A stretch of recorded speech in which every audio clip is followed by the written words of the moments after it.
Dzień dobry Państwu, ponownie Jacek Borówek, ENT Live z wyjazdowego studia z Grudziądza. Drodzy Państwo, naukowo-szkoleniowe sympozjum ratunkowe, 9. już jego edycja się rozpoczęła dzisiaj przed południem od warsztatów, od spotkań, ale już była również debata.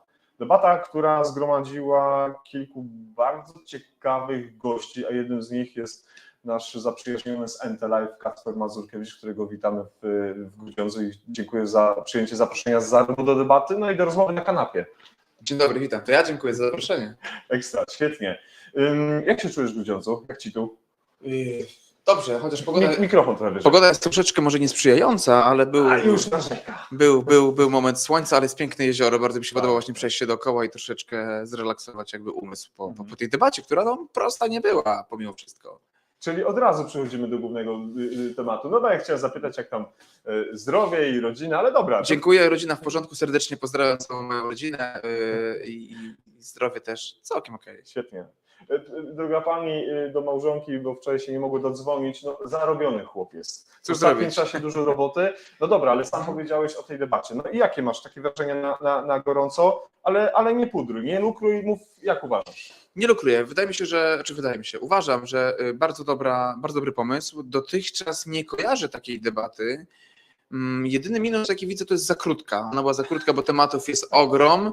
Tematów był ogrom, pytań dużo, a musieliśmy się zmieścić w jakimś określonym czasie, prawda? Także no jest ten mankament, który wynika jakby z formuły tej debaty.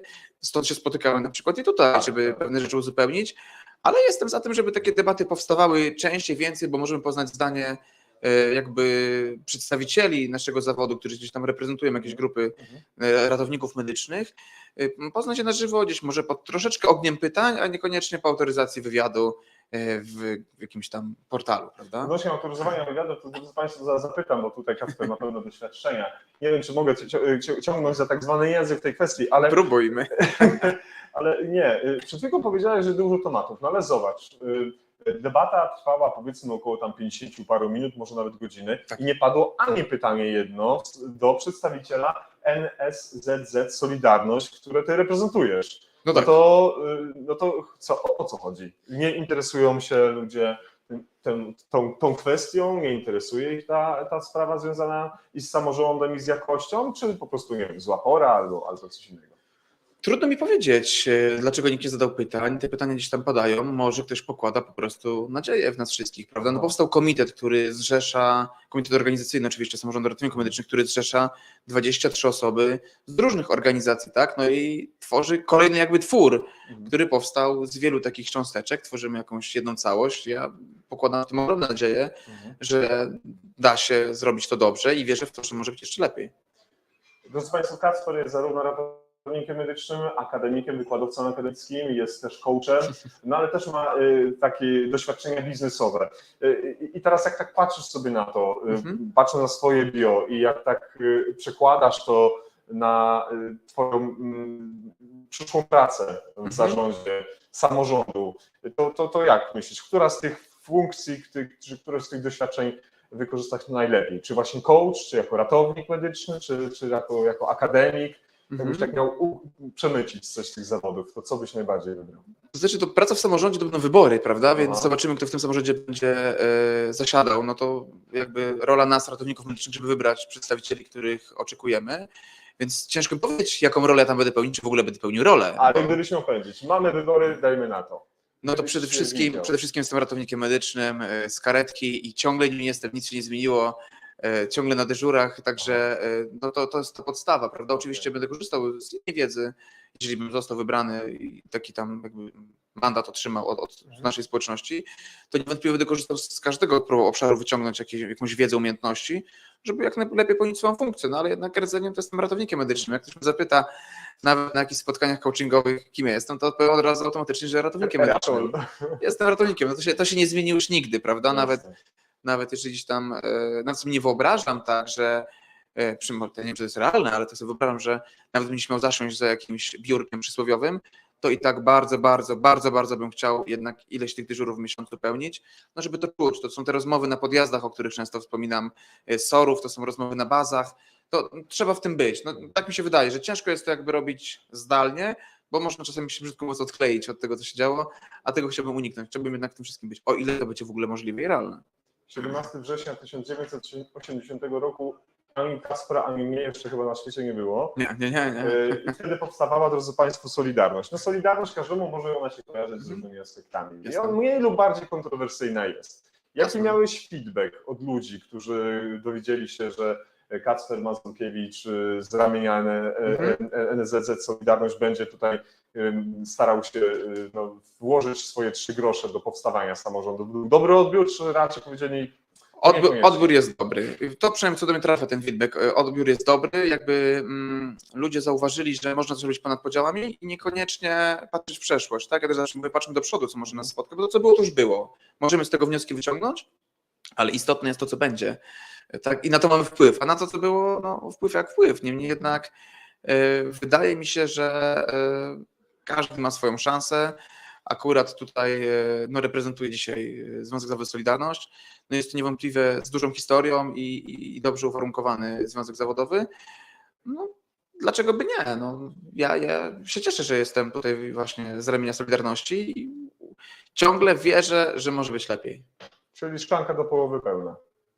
Tak, zdecydowanie. Jest z nami Łukasz Depkacz. Panie Łukaszu, fajnie. No, nie wiem, czy pan Łukasz może jest w Grudziądzu. Jeśli tak, to zapraszam na kawę do naszego mobilnego studia. Pierwszy etap, każdy oczekuje potencjalnych rozwiązań, debata będzie głębsza, jak samorząd będzie działał już. Panie Łukaszu, nawet powstał pomysł przed chwilą z Kacprem, nie będziemy spoilerować. Tak. Mamy pewien pomysł, który w Entelive mógłby mieć swoje 3 minuty, ale wiemy doskonale, że w Entelive nie ma 3-minutowych audycji. To takie 2 godzinki, panie Łukaszu, trzeba sobie będzie na pewno zarezerwować. Pan Łukasz napisał, drodzy Państwo, że następnym razem będzie. Dzisiaj Nysa. Pozdrawiamy Nysę. Nysę zdecydowanie pozdrawiamy. Drodzy Państwo, jest też z nami Arkadiusz Garbasz, którego bardzo serdecznie pozdrawiam. No, znamy się z Arkiem, dawno żeśmy się w sumie nie widzieli, ale mam nadzieję, drogi Arkadiuszu, że masz się dobrze, masz się zdrowo i też bacznie przypatrujesz się temu, co się obecnie w świecie ratowniczym w Polsce dzieje, a dzieje się bardzo dużo. Znowu odwołam się troszeczkę do tej Solidarności, bo do Solidarności jesteś. Solidarność właśnie kiedy powstawała, zrobiła swoje, kiedy dochodziło do pierwszych wyborów 4 września, o którym żeśmy dzisiaj też w trakcie debaty rozmawiali, no to mówili o swoich 21 postulatach. Takie piękne postulaty. Zachęcam Państwa, żeby obejrzeć tę tablicę. Do dzisiaj jest dostępna w Europejskim Centrum Solidarności właśnie. I chciałbym zadać pytanie odnośnie Twojego najważniejszego postulatu w tym momencie. Troszkę już dzisiaj żeśmy na ten temat rozmawiali i ładnie, żeś to zgrabnie opowiedział, ale gdybyś miał się tak zastanowić, jaki Twój osobisty największy postulat, który chciałbyś pchnąć dalej, to co będzie? Możemy wrócić do tego, co powiedziałeś w debacie. Jasne. Ja mówiłem o indywidualnych praktykach zawodowych ratownika medycznego, dlatego, czy nie da się wybrać jednego, bo to tak się nie da. Ja marzę o tym takim planie na ratownictwo na 10, na 5 lat, żeby to spisać, bo my dzisiaj mówimy o jakichś kursach kwalifikacyjnych, szkoleniach specjalizacyjnych, ale generalnie nie wiemy, o co chodzi, tak? Jest jakieś hasło rzucone i my na tym próbujemy sobie coś domówić, tak? Domysły są niepotrzebne, bo tylko prowadzą do niedomówień, więc ciężko w jednym obszarze się zachować. Tam wymieniłeś kilka obszarów, ja tam powiedziałem, że no nie ma co patrzeć na to, co było, tak o stwierdzeniu zgonów, no to już jest, to już przeszło, więc tam za miesiąc i tydzień zaczniemy pisać karty zgonu, więc to jest sklepnięte, mówiąc kolokwialnie. Więc co się nad tym rozwodzić? Co do przodu, no na pewno indywidualne praktyki to był z tych obszarów, które mówiłeś, no ale też jest taki obszar jak wcześniejsze emerytury i nie możemy od tego uciec. No, te wszelakie jednostki ratunkowe muszą być sprawne. No, dzisiaj mamy kolegów, widzimy jak koledzy czasami niezdrowi muszą pracować, chodzić po tych piętrach albo umykają się od tego chodzenia po piętrach, bo ich boli. No, jest dużo takich wątków i obszarów, na którymi trzeba popracować. Tak? Ciągle chciałbym, żeby nam było jeszcze lepiej. Finansowo oczywiście też, chociaż trzeba przyznać, że jak sobie tam cofnę się pamięcią do początków mojej pracy, do 2010 roku, no to dzisiaj finansowo jest bardzo dobrze. W rezultacie, jakby w stosunku do tego, co było tych lat temu 13-14, to się troszeczkę zmieniło. Na plus i jakby no, ten współczynnik też, który mamy, no to no, bądźmy szczerzy, no to jest bardzo dobra sytuacja, kiedy jakby ta pensja nam rośnie, tak jak 1 lipca, od średniej krajowej, więc to traktuję jako taki sukces, że to jest i cieszę się z tego. Więc tych obszarów jest sporo. i ciężko mi wybrać taki jeden, w którym chciałbym gdzieś tam pielęgnować. Ja bym chciał, żeby powstał taki plan na ratownictwo na 5, na 10 lat, żebyśmy wiedzieli, jaki jest cel i do niego dążyć. Czy ten plan wyjdzie? Ja nie wiem, ale będziemy wiedzieli, do czego dążymy i będziemy mogli nawet zmienić ten plan, ale będziemy mieli jakiś know-how na to. Bo dzisiaj mam takie wrażenie troszeczkę po omacku. Ktoś rzuci pomysł, ktoś rzuci jakieś hasło rozszerzenia uprawnień, coś się pojawi i tak na zasadzie zobaczymy, jaki będzie odbiór społeczeństwa. A, no to się wycofamy. A, to.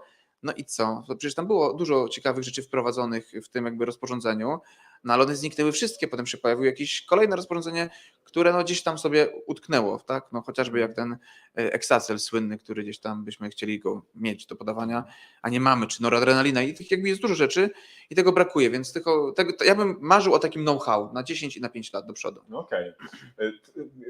Zachęcam Państwa do tego, żebyście się podzielili z nami, skoro nas dzisiaj oglądacie i słuchacie w takim nietypowej porze, bo MT Live nigdy w ciągu dnia nie zagląda do Państwa komputerów i urządzeń przenośnych, ale cieszę się bardzo, że są z nami goście. Pojawiło się do Ciebie pytanie, które de facto chciałem zadać osobiście, może nie idealnie tak samo jak zadał to pytanie zaprzyjaźniony już z MT Live pan Tomasz. Panie Tomaszu, Tomasz Wyciszkiewicz z ratownikom z fantastycznego wydarzenia w Legnicy. Dziękuję za zaproszenie. Jest mi ogromnie miło i z przyjemnością przyjmę to zaproszenie, jak tylko obowiązki pozwolą. I będzie mi bardzo miło Was poznać. Obejrzałem relacje z zeszłego roku. Świetna inicjatywa. Wiem, byłem kiedyś. Miały swoje 2 prelekcje nawet, tak, u Tomka. On już miał swoje 3 minuty. Byłem u Tomka. To już nie, ale dobrze. Pozdrowienia z Legnicy. No i właśnie, teraz się boi, drogi Kacprze. Pytanie do Kacpra. Solidarność była zawsze przeciw utworzeniu samorządu ratowników medycznych. Co w tym aspekcie się zmieniło, że teraz jest inaczej? Wierzę w to, że Tomasz ma rację. Ja nie wiem, czy tak było, ale z pewnością taki jest fakt. Mówimy o jakichś dawnych czasach, to po pierwsze, niemniej jednak ja wtedy też się nie angażowałem w tą działalność, ale z tego, co wiem i tak jakby to znam, no to Solidarność nigdy nie była przeciwko. Jedynym postulatem, z którym się zgadzam, było utworzenie referendum i zapytanie wszystkich ratowników medycznych, czy chcą ten samorząd. Dlatego, że jest to bardzo ważna jakby rzecz, moment w zawodzie ratownika medycznego, dotyczy on wszystkich i jest na tyle istotny, że wydaje nam się, czy uważamy, że jest stosowne, żeby każdy mógł się wypowiedzieć w referendum. Taki był nasz postulat, jakby często słyszeliśmy głosy sprzeciwu od ludzi, no i rozejrzyjmy się po podjazdach przysłowiowych w szpitalach, tak? No tam się spotykamy z pracownikami SOR-u, czy to na papierosie, czy podczas picia jakiejś tam puszki Coca-Coli, czy picia wody na przykład, tak, podczas rozmów na chwilowej przerwie. I tam rozmawiamy, no i każdy mówi, dużo ludzi mówi, że nie chce, dużo ludzi mówi, że chce. Stąd powstał taka propozycja właśnie utworzenia tego referendum. No niemniej jednak samorząd powstaje, więc no, tak jak mówię, no, nie ma co patrzeć do tyłu, patrzmy do przodu, czyli co możemy zrobić, żeby było jeszcze lepiej. Tak, ja wiem, panie Tomaszu, że nie pan. Nie pan, tylko Tomasz, a jeszcze lepiej Tomek. Dołączę ten komentarz. Zgadza się, Kacper był u nas w Legnicy. Pozdrawiam Kacpra. Dzięki, Tomku. Fajnie. Nie będzie pan, ale kultura pewna powinna być tutaj też zachowana. Zanim jeszcze przekażę głos panu, może komentarz pana Łukasza Derkacza, bardzo się cieszę, że jesteście państwo z nami. No to dobrze, ale bardzo często Solidarność, nie ujmując zasługom tym krajowym, i mniejszym i większym, no, kojarzy się niestety, szczególnie młodemu pokoleniu, nie do końca pozytywnie. Jak takich ludzi, młodych pracowników polskiego PRM-u namawiać do tego, żeby się właśnie konsolidować, żeby się łączyć, żeby między innymi takie zasady, takie postulaty brać na tarczę i jak taran pędzić. No bo PR ma i dobry, i czasami niekoniecznie pozytywny. Jasne, jak każda organizacja ma i dobry, i zły PR, nie oszukujmy się. Ja jestem za tym, żeby to próbować odczarować i zrobię co w mojej mocy, żeby jednak odczarować ten czarny PR. Mam nadzieję, że komitet organizacyjny, że tam jak się zbierzemy z tych różnych organizacji, no pomimo tego, że jest dużo znanych już twarzy nam wszystkich, ale no też są, dzień dobry, młode twarze.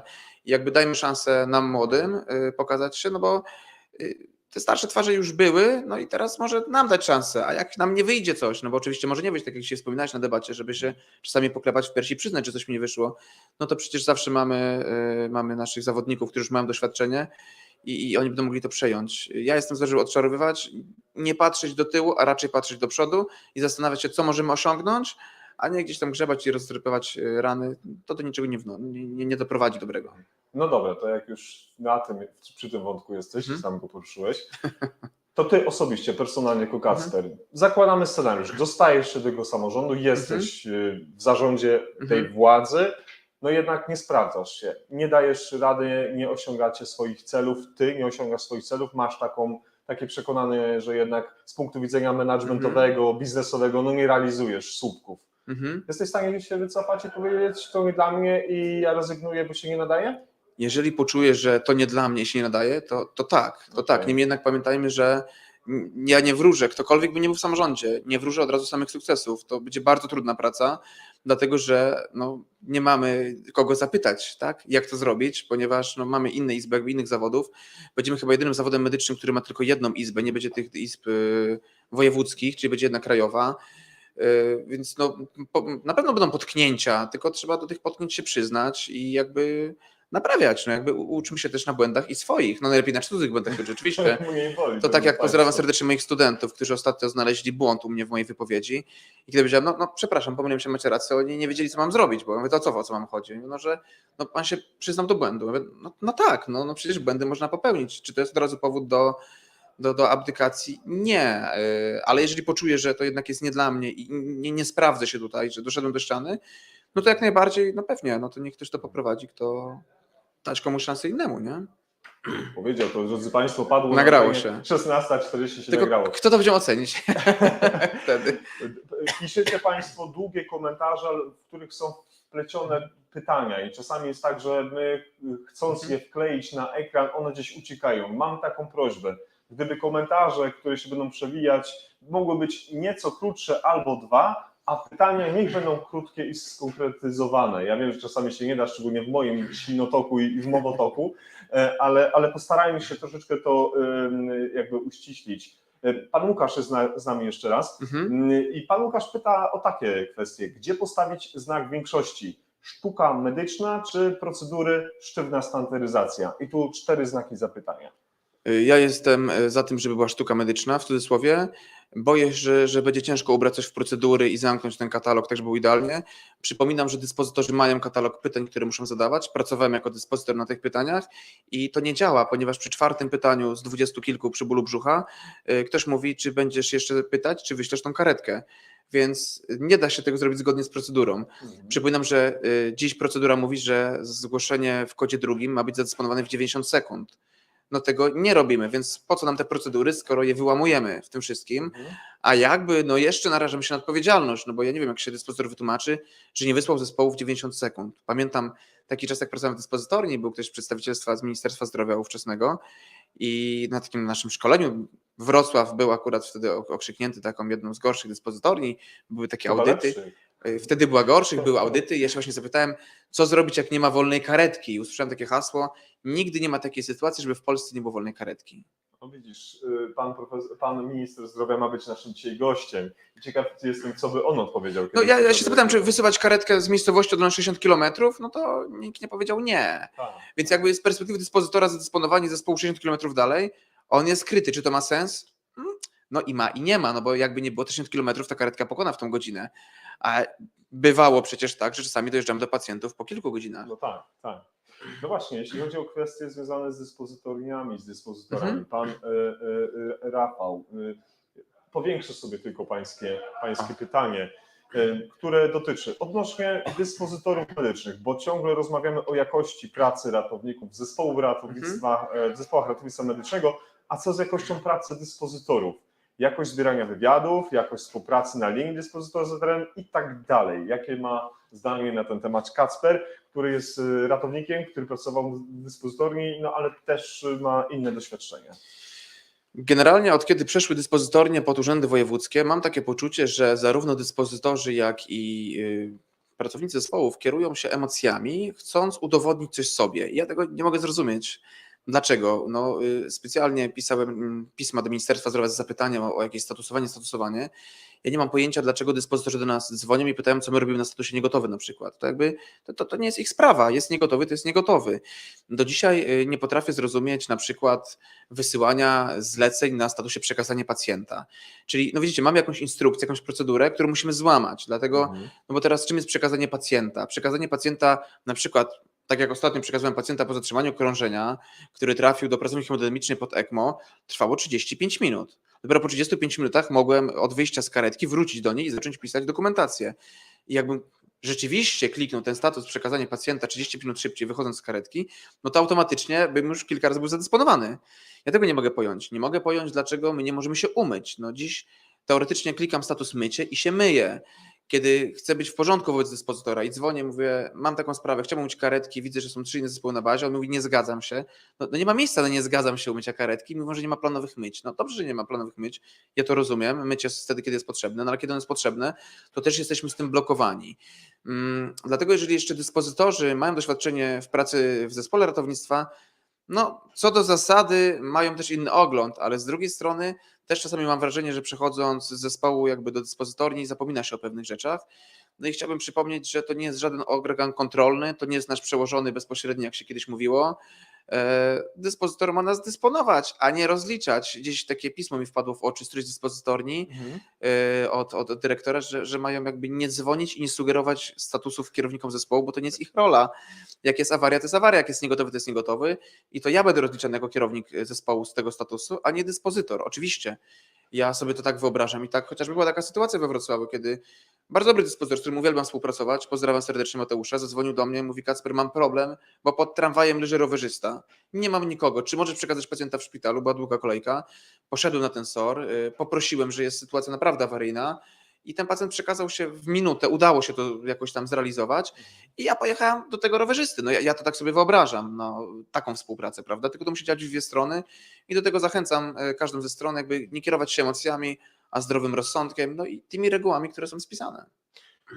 Swoją drogą zapraszam któregoś z dyspozytorów medycznych, może kierujący takimi dyspozytorniami, może szefów, może jaka gradacja u Państwa jest, ja do końca jeszcze nie wiem, ale obiecuję, że się nauczę. No jest główny dyspozytor, jest kierownik dyspozytorni medycznej, jest dyrektor Wydziału Bezpieczeństwa, tam departamentu. Jak Państwo znacie kogoś takiego ciekawego i będzie taka osoba miała ochotę usiąść może nie na takiej wygodnej kanapie, ale u siebie w zaciszu gabinetu, domu, pokoju, tak jak kiedyś Kacper był z nami w Entelife, to zachęcam, bo wtedy te pytania będą kierowane jeszcze bardziej, szczególnie do osób, które no pełnią funkcję zarządco-kontrolną, bym tak trochę powiedział, nie? Bo taki dyspozytor, który pełni funkcję kierownika czy dyrektora departamentu w jakimś urzędzie wojewódzkim, gdzie ta dyspozytornia jest, to zmienia postać rzeczy. Pytanie, które dzisiaj zadałem panu doktorowi, który był z nami z Polskiego Towarzystwa Ratowników Medycznych, pan Jarosław Madowicz, pan doktor nauk o zdrowiu, pan Jarosław Madowicz, zapytałem, co najciekawszego znalazł w swoim programie, sympozjum.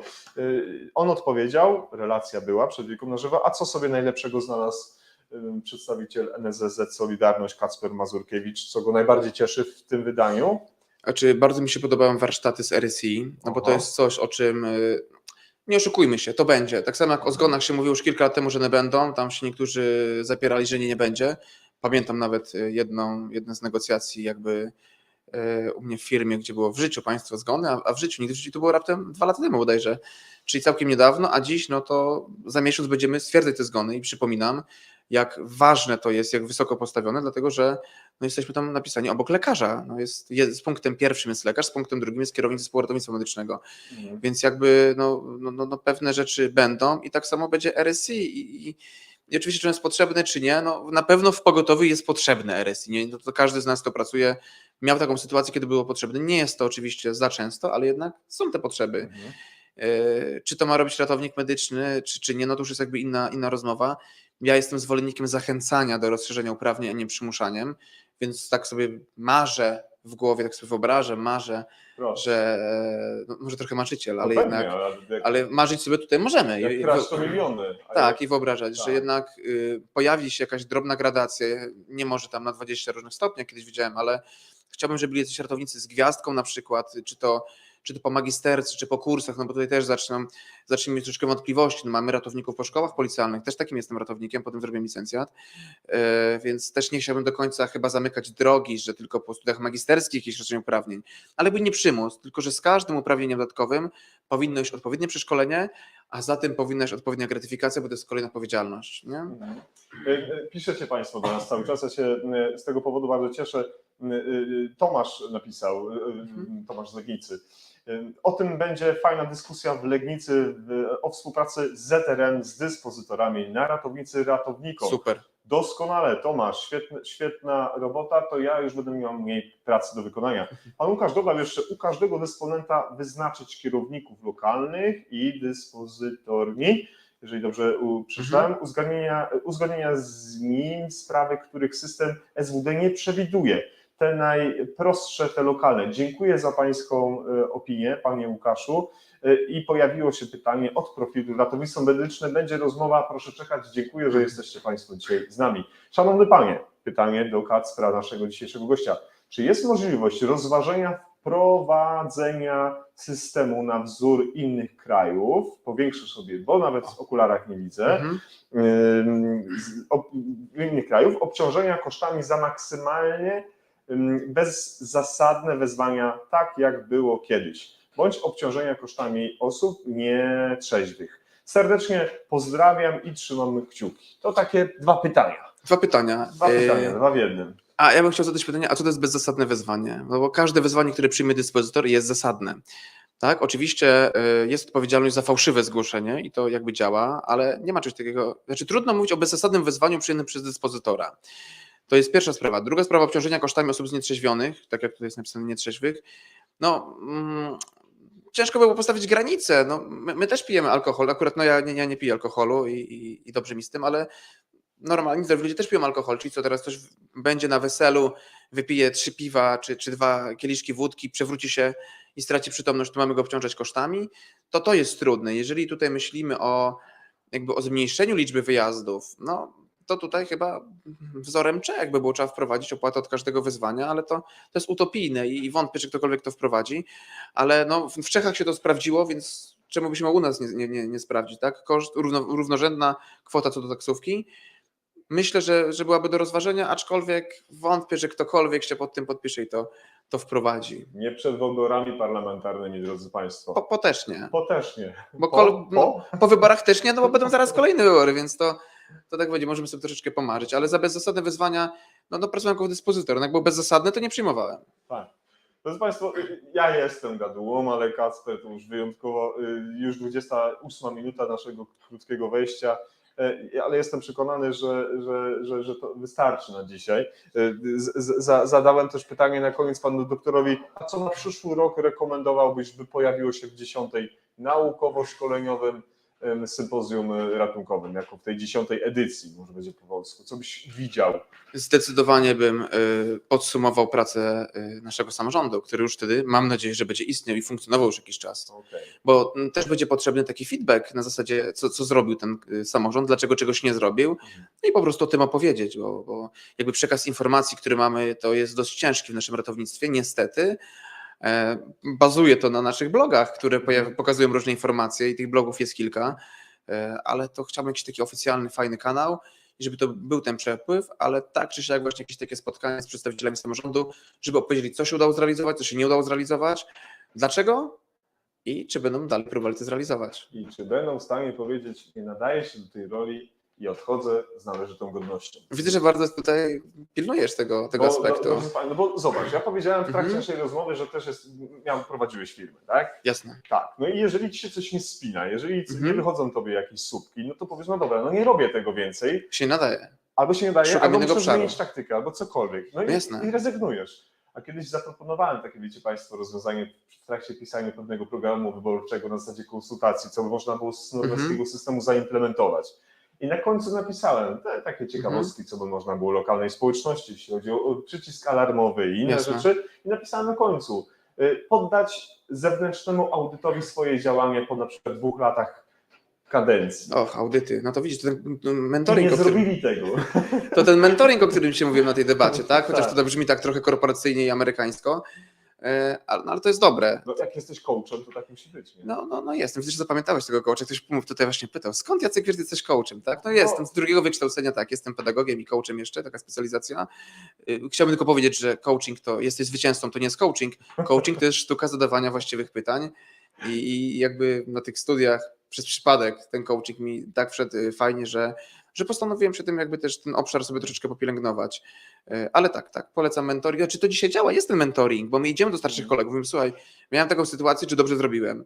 Bo do mnie też trafiają takie pytania od wielu ludzi, nawet z Polski na profil piszą, więc ten mentoring istnieje, ale taki nieformalny. A czemu by teraz nie wykorzystać zasobów i na przykład ktoś, kto z racji, nie wiem, sytuacji zdrowotnej albo różnej nie chce pracować w zespole, to czemu nie może być takim etatowym mentorem, do którego mogę pójść i po prostu porozmawiać? No przecież psychologowie, psychoterapeuci mają superwizję, coachowie zresztą też mają superwizję i sobie omawiają swoje przypadki, co można było zrobić lepiej, co można było zrobić gorzej, to czemu by w ramach jakości właśnie czegoś takiego nie wprowadzić? Polecamy. Może to też niech będzie taki dodatkowy pomysł na kolejny odcinek NT Live, ale jeszcze skorzystamy z okazji, że pan Adam Jakubowski, który jest z nami dzisiaj, nie chciałbym tego zostawiać bez komentowania pańskiego komentarza. I pan Adam napisał, czy czynność administracyjna, jaką jest wystawienie karty zgonu, jest faktycznie potrzebne kierownikowi ZRM. W chwili obecnej formalnie stwierdzamy śmierć pacjenta, wystawiając dokument KMCR. Czy samorząd zdaje sobie sprawę z konsekwencji, jakie spowoduje konieczność wystawiania karty zgonu? Każdy POZ odeśle rodzinę do zespołów ratownictwa medycznego i ja się też tego boję. Znaczy, jako samorząd się nie wypowiem, bo samorządem nie jestem. Mogę się No powiedzieć dobra, ale jako... w założeniu, tak. Jako Kacper mogę się Aha, i wypowiedzieć. to nie jest kampania wyborcza, drodzy Państwo.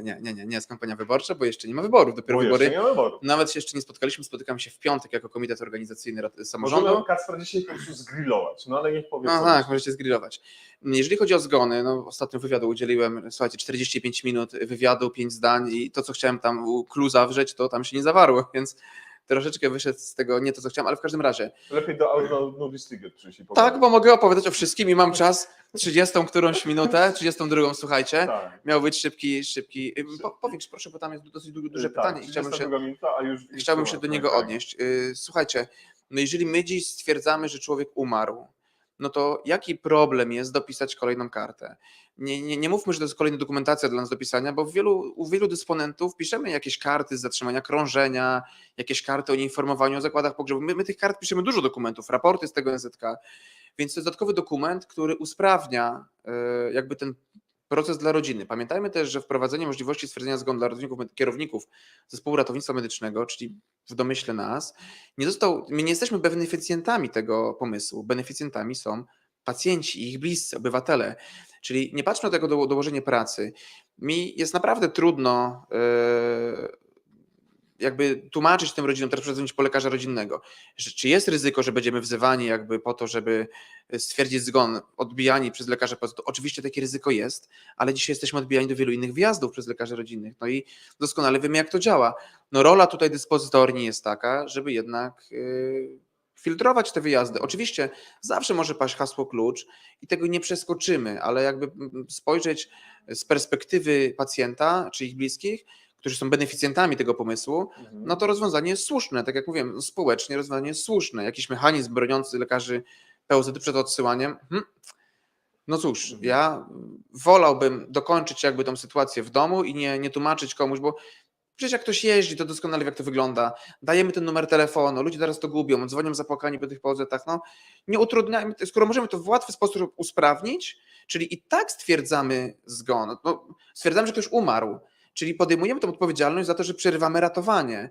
Samo wystawienie dodatkowego dokumentu no, to nie sprawia jakiejś mega wielkiej odpowiedzialności dodatkowej, no bo istotny jest wtedy, kiedy przerywamy tą akcję, kiedy mówimy, no nie ratujemy dalej. To jest ten moment przełomowy.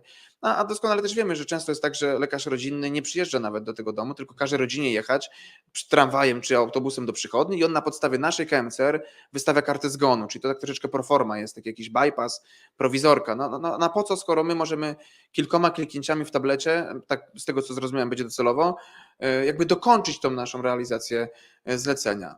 Jak się chronić przed tym? Trudno mi powiedzieć, to już będzie zadanie dla nas, no dla wszystkich, żeby szukać jakichś rozwiązań i je forsować. No ja zapraszam, chętnie przyjmę, czy to na profil prywatny, czy na medycynę karetkową, jakieś pomysły, w jaki sposób uchronić się przed nadużywaniem nas przez lekarzy POZ-u.